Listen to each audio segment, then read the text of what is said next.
Tarde, pessoal. Sejam todos bem-vindos à nossa segunda palestra do projeto Biometria 4.0. E gostaria de agradecer, primeiramente, ao Franciel por aceitar o convite e agradecer a presença de todos que estão conosco nos assistindo. Então, o projeto Biometria 4.0 foi criado pelo professor Gabriel Marangon, com o objetivo, de discutir tópicos aí relacionados à biometria florestal com a turma que estaria cursando a biometria florestal agora no primeiro semestre do ano.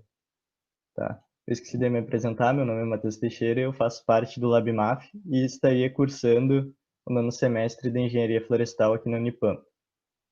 Então, agora eu vou falar um pouco sobre o Franciel, o nosso palestrante, que vai ministrar a palestra com o tema Monitoramento de Florestas Tropicais e Mensuração Direta de Variáveis Dendrométricas por LiDAR. Então, o Franciel é engenheiro florestal formado pela Universidade Federal de Santa Maria, é mestre em engenharia florestal pela UFPR, com período sanduíche no Serviço Florestal Americano, nos Estados Unidos.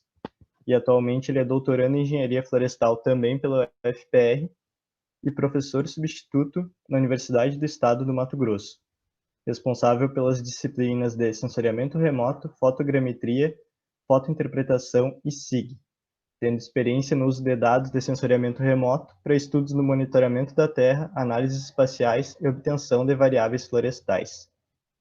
Então, muito obrigado mais uma vez, Franciel. Seja bem-vindo ao nosso evento, sejam todos bem-vindos. Ao final da palestra, a gente vai enviar um link para vocês preencherem para que a gente possa gerar o certificado. E as perguntas podem ser feitas pelo chat e a gente passa para o Franciel no final da palestra. Então, muito obrigado e uma ótima palestra a todos. Obrigado, Matheus, pela apresentação, pela introdução. Obrigado a todos também pela participação de hoje. Gostaria de primeiro agradecer o convite do grupo, do laboratório. Também gostaria de aproveitar para parabenizá-los, pela iniciativa, pelo projeto. Acredito que seja bastante relevante, principalmente nessa situação que a gente está atualmente, aulas suspensas, distanciamento social. Então, é bastante interessante o que o grupo vem fazendo, por meio das lives e o conteúdo que vem abordando. Então, parabéns.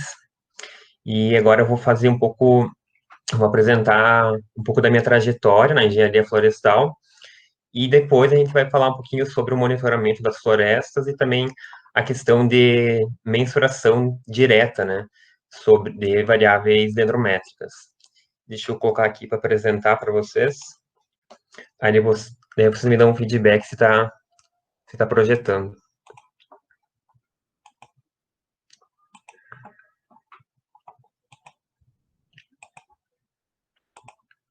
Tá aparecendo, Matheus? Pode me dar um retorno? Ainda não. Ainda não está aparecendo, Franciel. Acho que deve estar carregando. Vamos ver.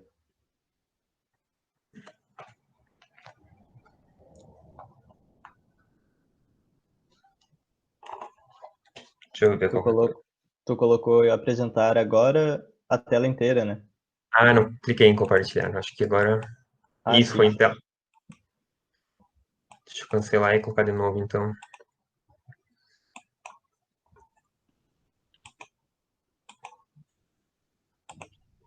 Agora foi?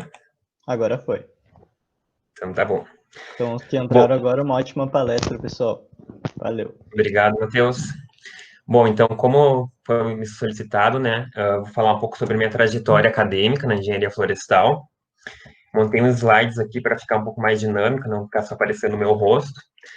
E quando eu comecei a montar, esse esquema, resgatando todos os meus passos na engenharia florestal, eu percebi que muito antes de entrar propriamente dito na graduação, já comecei a trilhar esse meu caminho, Eu sempre fui alguém que gostou muito de estudar, apesar de um pouco preguiçoso, sempre tive bastante interesse em estudar, E sempre via o estudo como uma forma de mudar minha vida, Minha situação.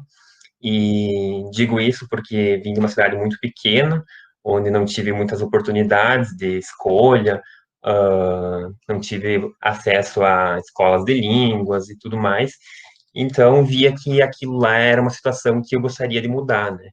E por meio do ensino, eu via como talvez a única oportunidade de mudar aquela minha situação, né? Então, eu sempre vislumbrava muito a questão do ensino público, né? Principalmente das universidades públicas, porque eu sempre via que as pessoas que cursavam esses cursos, né, do ensino público sempre tinham um determinado destaque, digamos assim, né? E então eu sempre almejava muito essa questão do ensino público das universidades federais ou estaduais de cunho público, né? E aí, em 2012, foi quando eu dei início à minha entrada na engenharia florestal propriamente dito, né? Eu prestei o vestibular para várias universidades, no caso, e em 2012 eu fui aprovado na UFSM, no campus de Frederico Westphalen. Deixa eu passar aqui. E aí, desde o início da minha graduação, eu comecei a participar de projetos de pesquisa, e logo no início que eu mesmo procurei já me inserir nisso, né, porque eu via que era isso mesmo que eu gostaria de seguir, né, no caso, na docência, com mestrado e doutorado em seguida. E já no primeiro semestre eu comecei, então, a procurar por professores, né, para já começar a dar início, então, esse lado da docência, né, no caso, da iniciação científica. E uma das meus primeiros contatos com a iniciação científica foi na questão civicultural, né? A região lá onde eu estudava enfocava muito na questão de civicultural, então a gente meio que aproveitou essa situação para pensar em algo, né? No caso, uma pesquisa, para tentar conciliar o que a região também demandava. E por já começar nessa questão, né? Já desde o início, sim, isso acabou me possibilitando a minha participação de outras questões também. No caso, por participar de projetos já no início da graduação, isso me abriu muitas portas, por exemplo, para conseguir outros acessos, né? No caso, em 2013, já tive a possibilidade de entrar no grupo PET, da engenharia florestal. Deixa eu tomar uma aguinha aqui. Isso foi muito legal, porque como eu comecei a participar de projetos e tudo mais, eu já comecei a ganhar alguns pontos, né? Comecei a, digamos assim, montar o meu currículo para seguir nessa carreira, né? Então, em 2013, eu tive a oportunidade de participar do Grupo PET, e o Grupo PET também foi algo muito interessante, porque lá no grupo a gente acaba desempenhando várias atividades, né? O grupo, ele começa, ele trabalha a questão do ensino, pesquisa, extensão, né? Que são todos os pilares da universidade. Então, no grupo a gente trabalha diversas atividades, né? Tanto a questão de ministrar cursos, né? Como vocês mesmos aqui do grupo fazem, uh, a questão de ministrar uma palestra, dar início a essas atividades assim, né? E outras questões também, né? E também levar o conhecimento para a população, né? Por meio da extensão, o que a gente aprende na universidade e tá levando isso depois para a comunidade. Só que ao decorrer da minha universidade, né, da graduação, eu via que eu gostaria de estar participando também de outras atividades, no caso, né? Com acesso a novas disciplinas, né? Eu fui me identificando com outras áreas, né? Que é a questão também do geoprocessamento, né? E aí, então, eu fui deixando um pouco de lado essa questão da mais civicultural, que foi a primeira área que eu me identifiquei. Então, comecei a participar de outros projetos, de outras iniciações científicas. E aí, com o geoprocessamento, foi aonde eu me encontrei na engenharia florestal, né? Meio que me vislumbrou a questão de conseguir analisar, conseguir entender as informações de modo remoto, né? Como o próprio princípio do sensoramento remoto, né? Que a gente tem acesso à informação sem que haja um contato prévio, né? E esse foi um dos primeiros contatos, né, que eu tive no geoprocessamento. E daí, naquela época, a gente começou a trabalhar um trabalho bem simples que avaliava a qualidade ambiental por meio de imagens de satélites, né? Então, a gente conseguia mapear as áreas verdes em um determinado espaço, isso a gente quantificava essas áreas verdes, e aí, então, gerava um índice de qualidade ambiental desse determinado espaço. E aí, a partir disso, que eu comecei a me interessar mais por essa área do geoprocessamento. E aí, segui com essas atividades de geoprocessamento, basicamente, até o final da minha graduação, que foi de 2012, né, até 2016.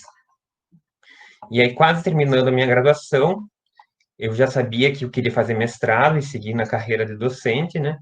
Eu planejei o meu estágio, né, nessa área de pesquisa também.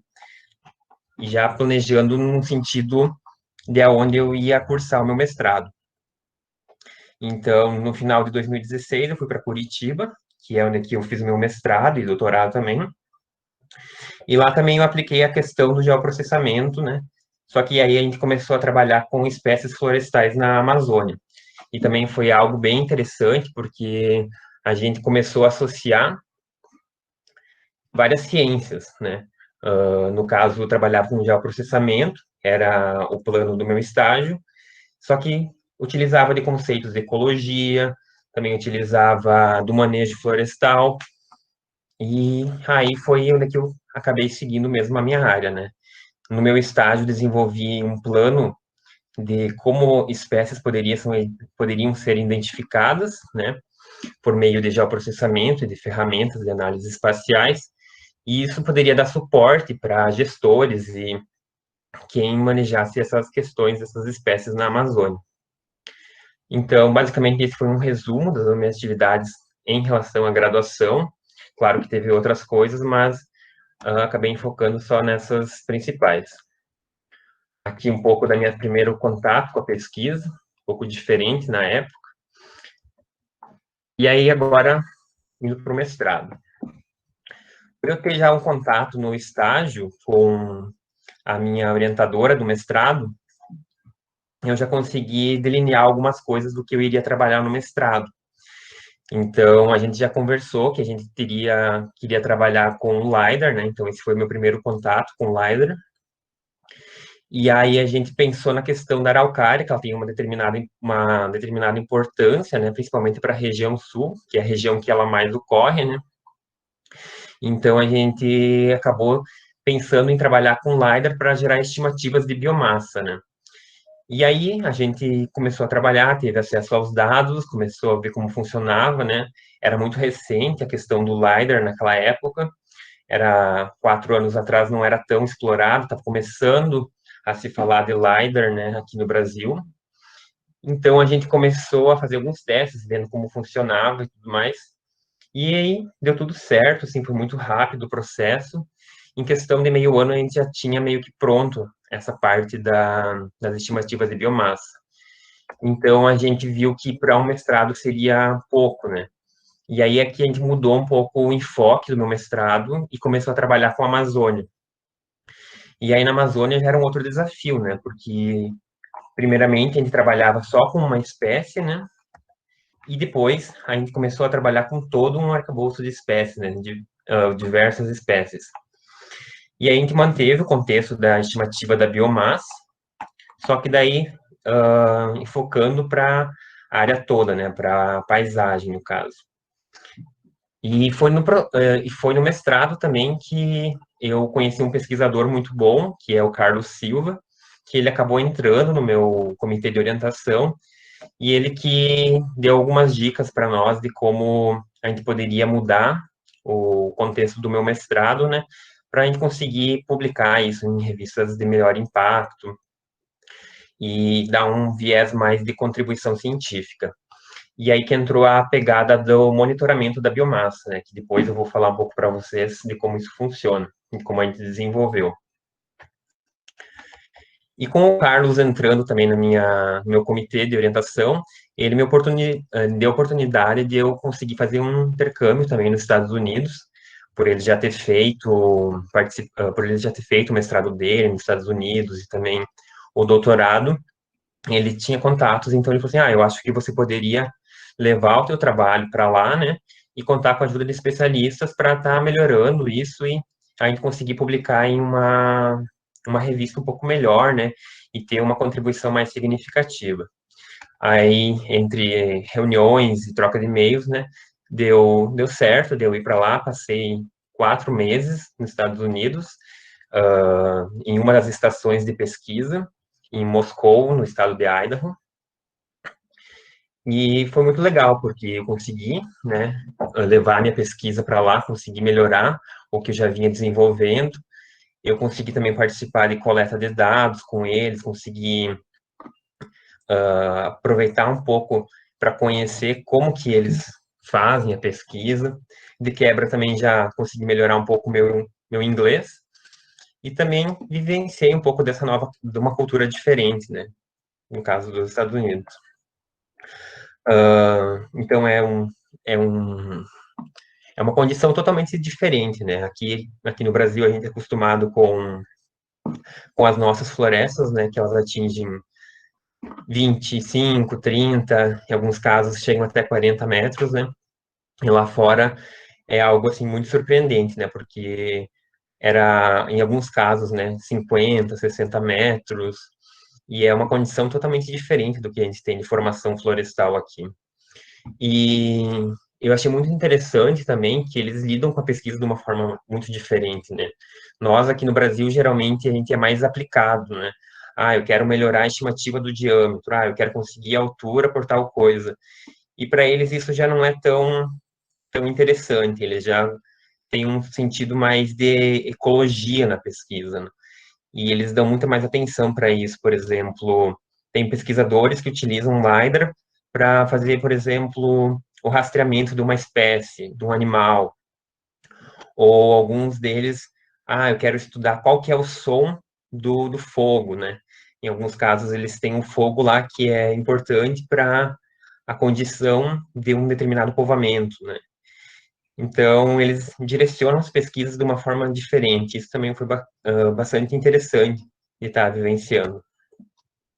Tive a oportunidade de conhecer, né, viver um pouco dessa realidade diferente, interagir com o pessoal de lá, ver um pouquinho da neve também, que é algo diferente.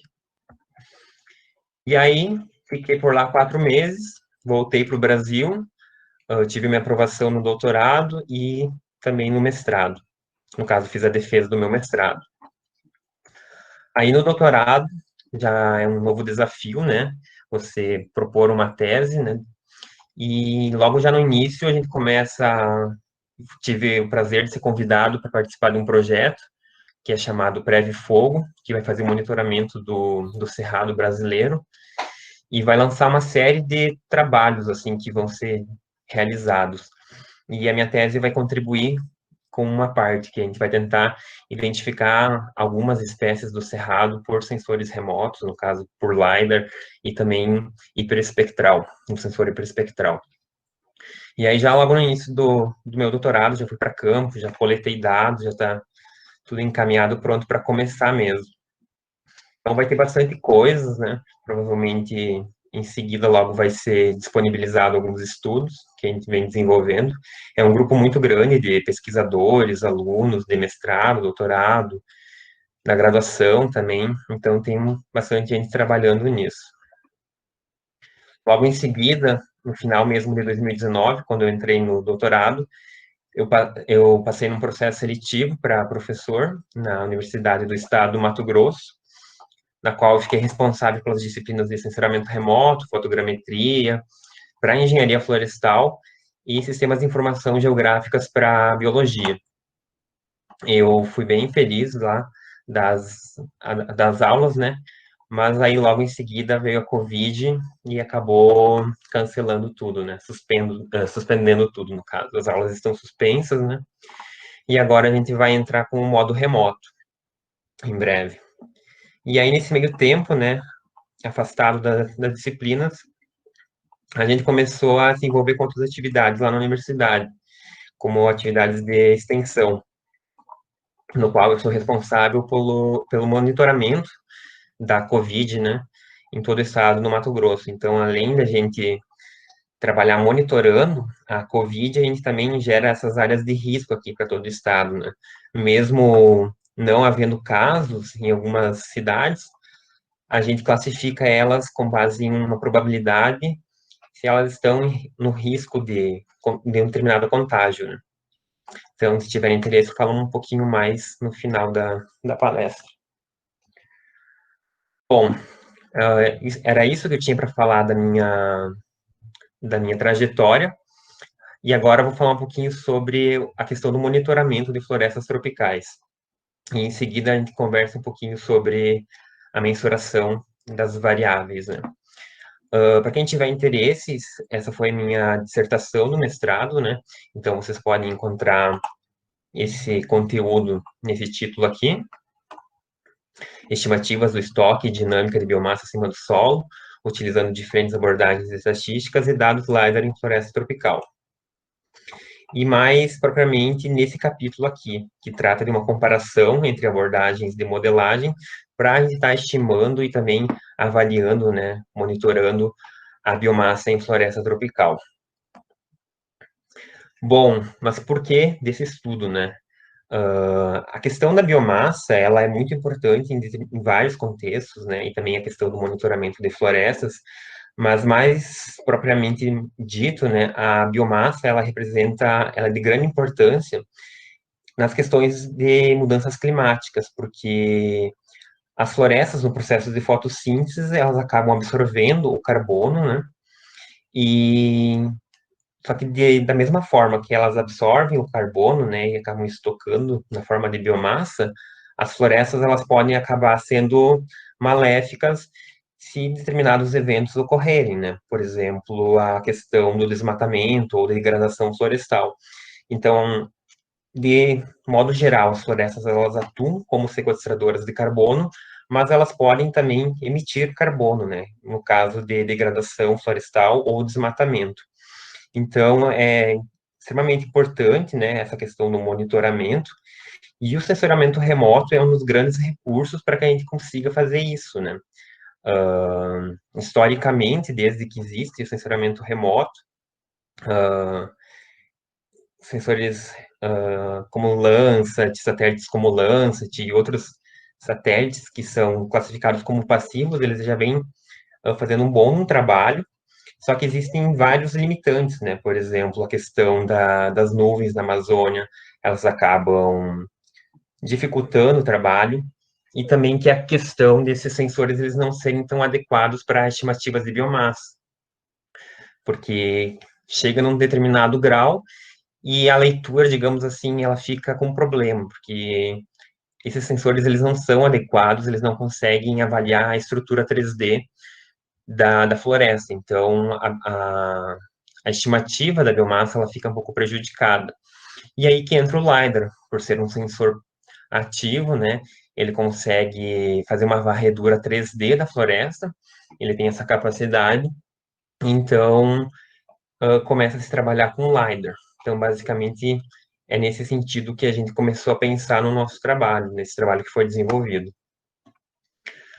O estudo, o objetivo, né, desse trabalho foi basicamente fazer essa estimativa, estar monitorando a biomassa com o LiDAR, para a gente conseguir estimar e mapear em nível de paisagem, né, em grandes escalas.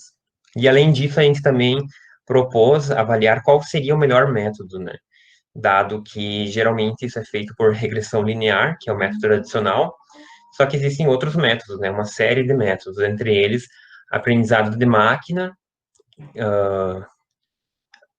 inteligência artificial, no caso. E o bacana desse nosso estudo foi que a gente conseguiu dados de uma unidade amostral em Paragominas, no estado do Pará, que era uma área muito interessante, porque além de conter dados LiDAR, essa área ela sofria exploração seletiva, que é uma atividade que é muito interessante para a Amazônia, porque permite a extração da madeira. Então, o nosso estudo ele também mostra como que a extração da madeira ela é avaliada, né? Por exemplo, nesse primeiro quadrado aqui, ocorreu a extração da madeira em 2010, em seguida em 2012, essa área aqui já em 2007, algumas áreas elas não ocorreram a extração da madeira, e isso foi interessante para a gente conseguir entender qual que é a resiliência da floresta. Por exemplo, a floresta ela sofreu um dano, será que ela vai ser capaz de recuperar essa biomassa? Ou será que ela vai apresentar perdas nos estoques de carbono, né? Então, nesse sentido também, essa nossa pesquisa, ela trouxe essa questão. Então, aqui só para vocês entenderem, né, a gente tinha dados de LiDAR de 2012, 2014 e 2017, e nós tínhamos também informações de áreas que foram submetidas ao corte, né, à extração da madeira.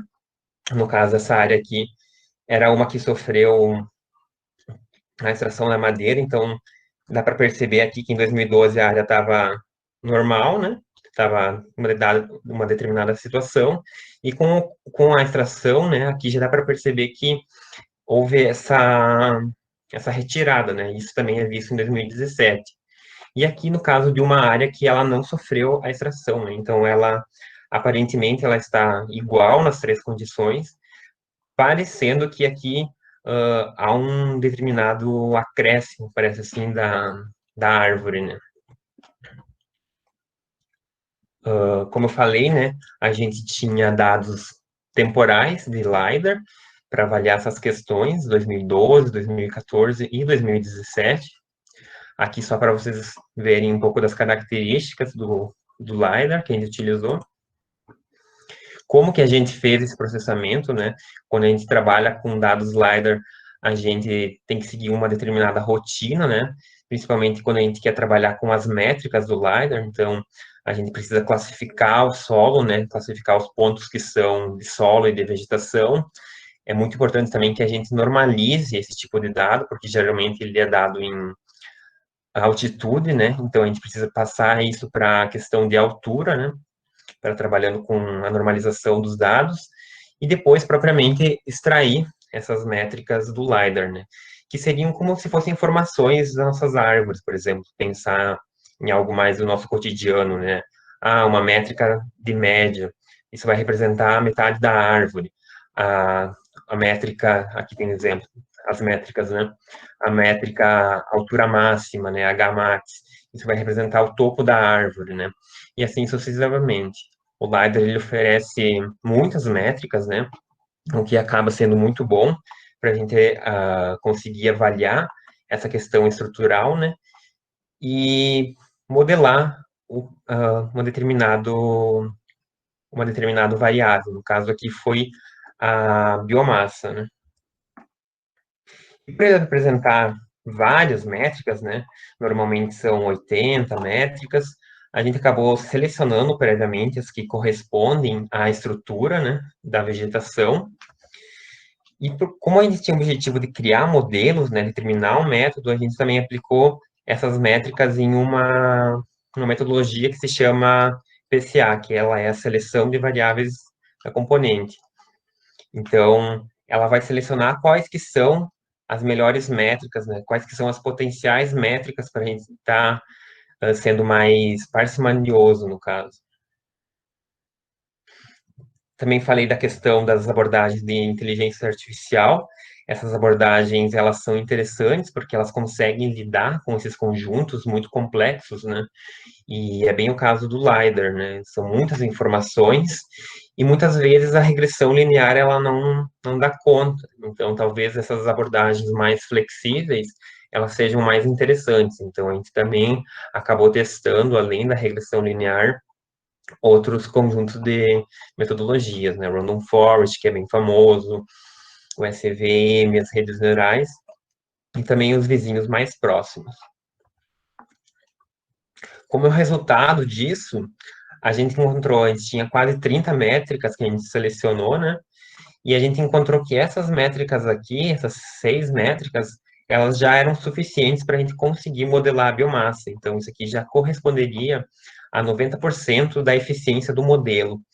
Então, lá de 80 métricas que a gente tinha inicialmente, a gente selecionou aquelas que corresponderiam à estrutura, e ainda a gente conseguiu selecionar só 6 métricas para ser eficiente na nossa modelagem.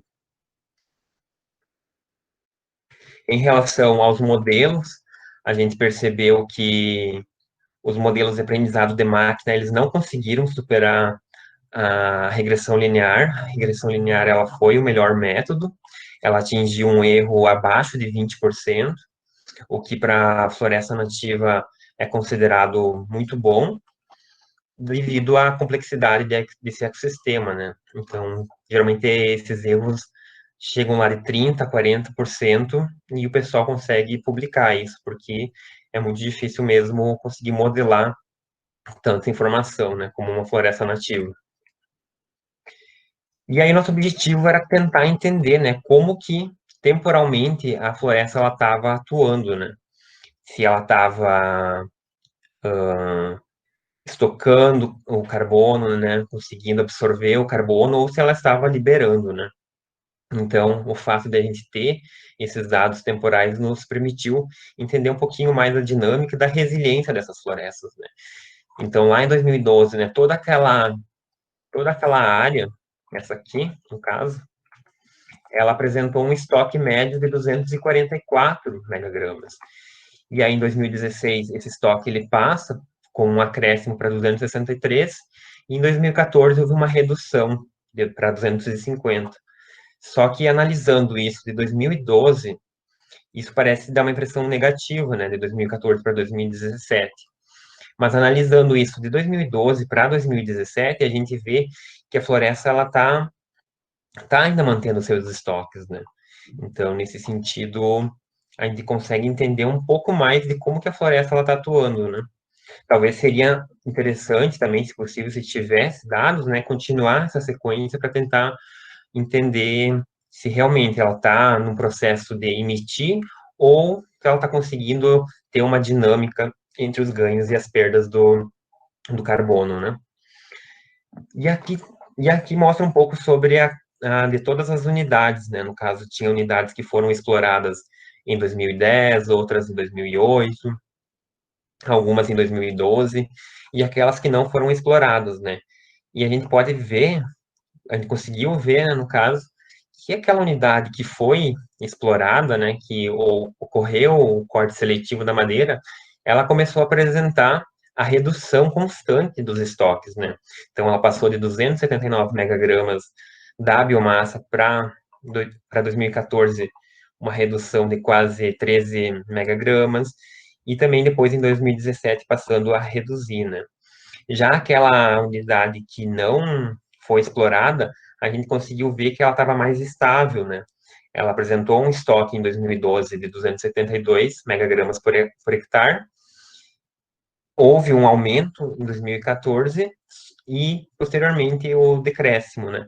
Só que se a gente for analisar de 2012 a 2017, né, são 5 anos, houve ainda um aumento, né?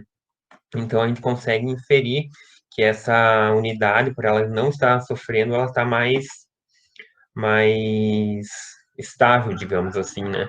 O que a gente esperava era encontrar que aquelas unidades que fossem exploradas, né, que elas pudessem ser mais resilientes e conseguir incrementar nas árvores que sobravam, né, a biomassa, né? Como vai ter mais condição de espaço de luz, provavelmente a gente estava esperando que isso fosse bom, né? Mesmo tendo esse corte seletivo. Mas a gente percebeu que não foi isso que aconteceu, né? Como eu disse, talvez seria interessante continuar se tivesse essa possibilidade de dado, né? Avaliando 2020 um período maior, né? Ou mais para frente também seria legal. Aí, como resultado, então, a gente conseguiu fazer esse mapeamento, né? Gerar os mapas para a gente identificar os locais potenciais com maior biomassa, né? Que são essas áreas mais escuras, e aquelas áreas que não apresentam tanta biomassa, né? Que são as cores mais frias, né? Aqui só exemplificando para vocês, nessa primeira parte aqui são as áreas que não são exploradas. Aparentemente dá para até perceber que ela tem um padrão mais estável, digamos assim, né? E aqui na área que foi explorada já dá para ver que há uma maior variação, digamos assim, do conteúdo da biomassa. Também mapeamos a mudança, né? De 2012 a 2014, a gente viu, então, um acréscimo médio de 20, de aproximadamente 20 megagramas. Depois, naquele período lá, uma redução média de 12 megagramas, e depois, né, no período de 2012 a 2017, como eu falei para vocês, um acréscimo um pouco menor. Mas mesmo assim, a floresta, em termos médios, ela estava acrescentando a biomassa, né? Aqui o resultado do mapeamento da mudança também. E como os principais pontos, né, dessa nossa pesquisa, a gente destacou, né, que a gente conseguiu determinar um método robusto para previsão da biomassa, né? Esse método ele foi aceitável, porque geralmente as políticas de mitigação globais, elas solicitam por metodologias que apresentem erros abaixo de 20%. Então a gente conseguiu alcançar esse resultado. E a gente também conseguiu aplicar esse método na forma temporalmente, porque muitos estudos eles são desenvolvidos, né? Ah, eu consegui desenvolver um modelo para estimativa de biomassa, mas esse modelo é muito condicionado a uma determinada condição, que muitas vezes não pode ser aplicado posteriormente ou anteriormente. Então, com esse nosso estudo também a gente conseguiu viabilizar isso. E também, né, a gente fez severas conclusões sobre os ganhos e as perdas, né, a questão da dinâmica da biomassa. Se alguém tiver interesse em consultar melhor, né, alguma explicação, pode encontrar nesse artigo aqui, ele está em inglês, foi publicado na Remote Sensing, então lá está tudo bem certinho, a metodologia e tudo mais. Bom, agora vamos falar um pouco então sobre a questão da mensuração. Só vou tomar uma água. Esse trabalho que a gente desenvolveu, ele foi liderado pela professora Ana Paula, que é minha orientadora, e mais alguns colaboradores. E a gente trabalhou na questão da mensuração direta, né, de variáveis dendrométricas. No caso aqui, a gente avaliou o diâmetro e também a altura, utilizando uma plataforma Devant, né, com o LiDAR.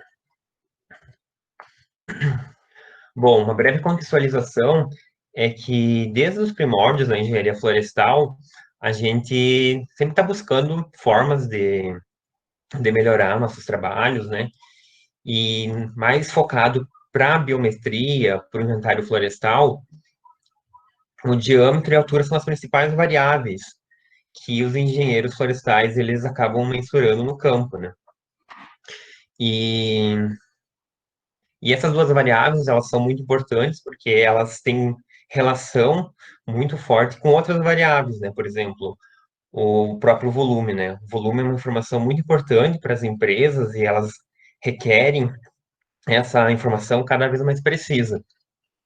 E muitas vezes, assim, muitas vezes no próprio campo, né, essas variáveis elas sofrem erros, né, porque é difícil medir, por exemplo, a altura, né, em uma situação de campo, e também a questão do diâmetro, né, apesar de que hoje em dia existem muitos métodos, muitas ferramentas para que a gente consiga fazer isso cada vez mais de forma automática. E um grande avanço foi a questão do LiDAR terrestre, né, o TLS, porque o LiDAR terrestre ele é muito preciso para o inventário florestal.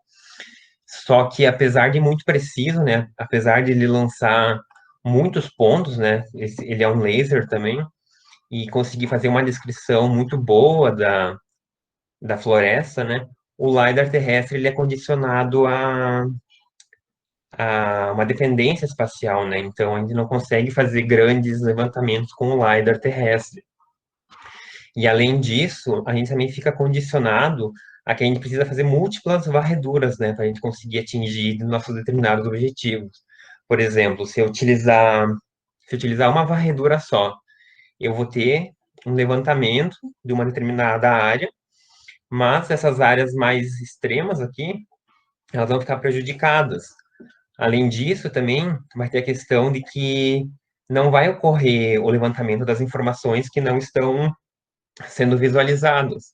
Então, por exemplo, o LiDAR ele vai lançar o laser, né, o pulso laser em todas as direções que ele alcança, só que se eu não fizer um planejamento, não fazer outros levantamentos, a parte de trás das nossas árvores, elas não vão conseguir serem escaneadas. Então, o que vai ocorrer vai ser essa questão aqui. A parte de trás, né, das árvores que o laser não enxerga, digamos assim, elas não vão ser escaneadas. Apesar de que hoje em dia já tem muitos algoritmos que conseguem fazer esse recobrimento, né, preencher essas falhas, muitas vezes pode acontecer alguns erros que não é tão interessante, né, que vão acabar inviabilizando o processo. Também vale ressaltar que tem que ter um cuidado ao fazer esse tipo de trabalho, porque cada um desses levantamentos vai gerar uma nuvem LiDAR, né? Então, no final, por exemplo, se forem feitos 5 levantamentos, eu vou ter 5 nuvens de LiDAR. E aí, precisa juntar essas nuvens. Então, tem que ter um cuidado também para que ocorra um determinado encaixe, porque senão as nuvens vão ser inviabilizadas. E aí, com a possibilidade de embarcar o LiDAR em um VAND, a gente conseguiu avançar muito, porque comumente o LiDAR ele era embarcado em plataformas aéreas que nos resultavam em nuvens de pontos de até 50 metros, 50 pulsos por metro quadrado, que era basicamente esse tipo de informação aqui. Era muito comum a gente conseguir trabalhar com nuvens assim, de 5 pulsos, de 10, 25, e um limite, basicamente, para o LiDAR aerotransportado era até 50 pulsos por metro quadrado. E aí, com o Vant, a gente passa, né, a trabalhar com nuvens muito mais densas, 100 pulsos por metro quadrado, e consegue chegar até muito mais que 2.000 pulsos por metro quadrado, que foi nesse caso, né. Então, a gente sai de uma condição que antes tinha uma descrição ok do dossel, né, e muito falha aqui no, no caule, né, para algo muito bom, né, que consegue fazer uma descrição muito completa do dossel e também do caule. Então a gente pensou, nossa, eu acho que é possível a gente visualizar os diâmetros. Será que a gente conseguiria pegar esses diâmetros de forma direta? Então a gente pensou basicamente nesse trabalho que a gente desenvolveu, em tentar mensurar o diâmetro, né, e sair daquela abordagem que era feita comumente, de estar modelando, né. Por estar utilizando de modelagem, né, a gente tem erros que são contabilizados, né, pelo processo de amostragem, pelo processo de estar modelando, né, uma informação que não é medida. Então, esse trabalho ele foi desenvolvido em um sistema agrofloresta, aqui no Paraná, e basicamente o que a gente fez? A gente utilizou de uma técnica que era desenvolvida para LiDAR terrestre. No caso, o LiDAR terrestre ele é muito estabelecido para esse tipo de informação, né? E o nosso desafio era tentar ver se isso era adequado ou não, né? Se a questão das nuvens de pontos de UAV seriam adequados para a gente conseguir fazer esse tipo de aplicação, né? Poderia ser que a gente encontraria, não, infelizmente a resolução que vocês utilizam com o AV não vai ser suficiente, né? Também teria que também a gente precisou ver se a condição do plantio também era suficiente, né? No nosso caso, a gente conseguiu trabalhar e a gente acredita que foi pelas características, né, do nosso tipo de dado e também a condição do plantio, né? Era uma condição mais aberta, não tinha tanta competição entre os indivíduos. Então a gente conseguiu individualizar muito bem eles, né? E conseguiu também visualizar bem o tronco, mas talvez para uma condição mais fechada, mais densa, né? Talvez esse método, talvez a nossa metodologia não ficaria muito bem colocada. Então, basicamente, o que a gente fez é identificar os indivíduos no primeiro passo. Identificados esses indivíduos, eles são submetidos a uma detecção do caule, né? Então, todo o caule vai ser detectado e vão sendo formados círculos. E depois dessa detecção, os caules sendo detectados, ou há uma mensuração dessas seções, né? E aí, daí se encerra o processo. E aí, como a gente pensou em viabilizar, deixar algo mais acessível, né, para o inventário florestal em larga escala, a gente automatizou o método, porque que a gente encontrou foi que, deixa eu voltar aqui, foi que a gente não tinha informação do diâmetro a 1,30. A gente encontrava informação, por exemplo, a 1,76 de altura e a 1,20 de altura, né? Então, o que a gente fez foi uma pequena adequação no código do algoritmo para conseguir fazer isso de forma automática, né? Sem que a gente precise fazer interpolações manuais, né? Então, basicamente, esse foi o processo que a gente utilizou para estar mensurando os diâmetros. E nesse processo também a gente conseguiu mensurar as alturas. Como resultado, né, a gente conseguiu atingir bons resultados para o diâmetro e para a altura também. Nos piores dos casos, o que acontecia era isso, né? Não conseguia encontrar bem os, as seções, né, do caule, e aí formava havia uma malformação do tronco, né? E nos melhores dos casos, a maioria, acontecia essa condição aqui, a condição B, onde tinha um limiar de pontos ok, suficiente para fazer essa mensuração, e aí então a gente chegou a um erro de 3 centímetros, 3,46 centímetros para o diâmetro.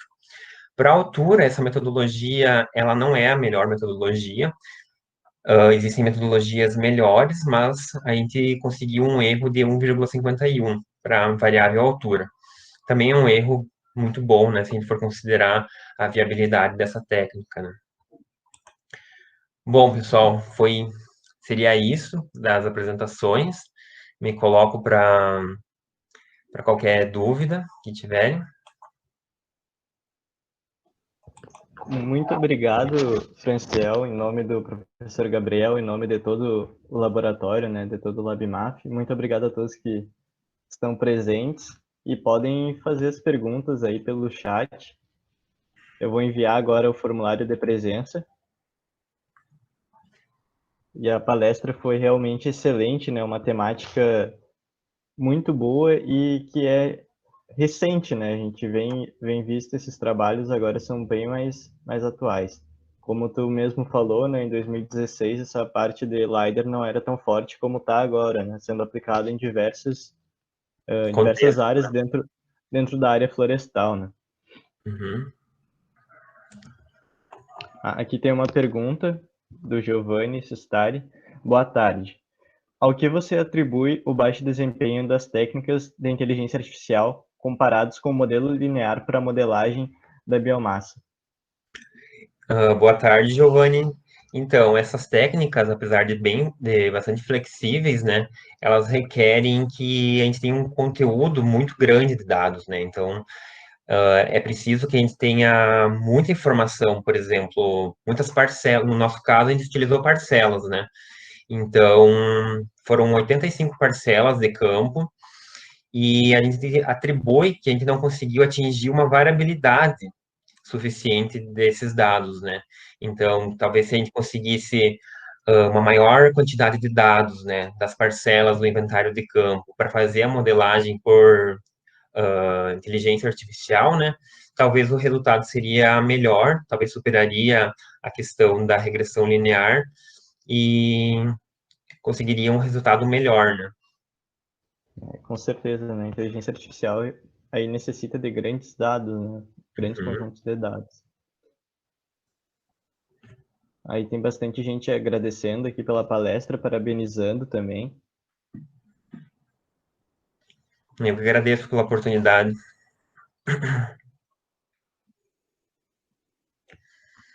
Essas pesquisas são extremamente importantes e interessantes, né?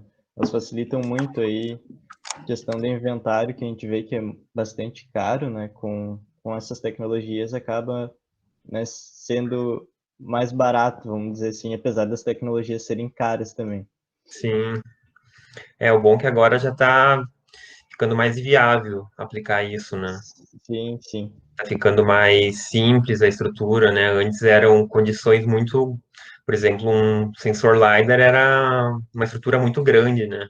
Hoje a gente já Sim, consegue embarcar isso em um Vant, e o que já facilita muito, né? Não precisa fazer todo um planejamento de um voo, contratar um piloto, né? O que encarecia bastante o método para levantar informações. Então, se você consegue utilizar, por exemplo, um Vant, né, para uma empresa mapear grandes áreas, vai ser muito mais prático do que fazer o próprio inventário, né? Vai ter um senso, né? Não vai ser mais a questão da amostragem. com certeza. Tem mais uma pergunta do Giovanni aqui. Ele perguntou o seguinte: existe algum avanço na estimação de variáveis qualitativas com os sensores LiDARs em Vants, bifurcação, copa danificada, etc? Pode repetir, Matheus? Eu não entendi a pergunta. Aham. Tá. Então, é o seguinte, existe algum avanço na estimação de variáveis qualitativas com os sensores LiDAR em Vants, sobre Ah, bifurcação, agora copa entendi. danificada nesse caso? Então, esses estudos da variáveis qualitativas, eles não são tão comuns, né? Principalmente na Uhum. engenharia florestal, eles são mais desenvolvidos quantitativamente. Mas eu acredito que nesse sentido está sendo bastante coisa está sendo desenvolvida fundindo outros tipos de sensores, né? Colocando um sensor LiDAR, né, para ter essa questão da verticalidade, né, da estrutura, com um sensor talvez hiperespectral, né, ou multiespectral também, para estar verificando essas outras falhas, né, que o LiDAR não preenche. Sim, interessante.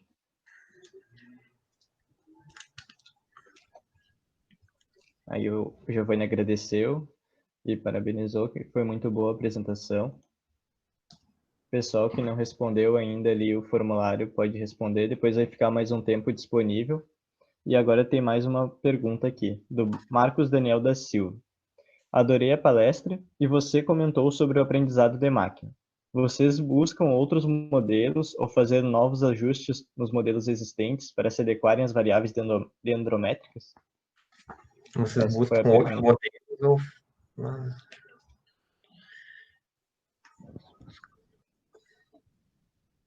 Então, quando a gente vai trabalhar num novo conjunto de dados, a gente precisa sempre modelar, né? Então, geralmente são buscados por um novo processamento, uma nova modelagem, né?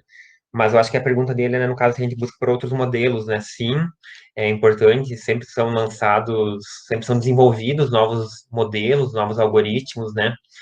Eu não desenvolvi, né? Não avancei em outras pesquisas, em outros modelos, mas geralmente o que acontece é uma atualização de modelos que estão recentemente sendo lançados, publicados, né, para sempre tentar uma melhoria nos nossos resultados. Uhum. E o teu estudo ali da mensuração direta foi num sistema de integração, né? Num sistema que tem um espaçamento maior.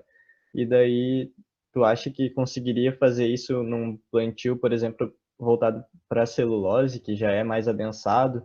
Será que seria eficiente a Então, aplicação ali? essa foi uma das colocações que a gente abordou no Sim. trabalho, né?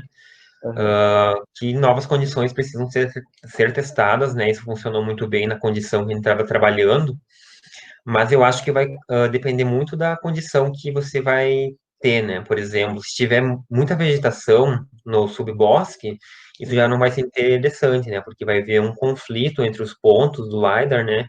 Que vão estar pertencentes àquela estrutura. Então, provavelmente isso vai dar muitos problemas, né?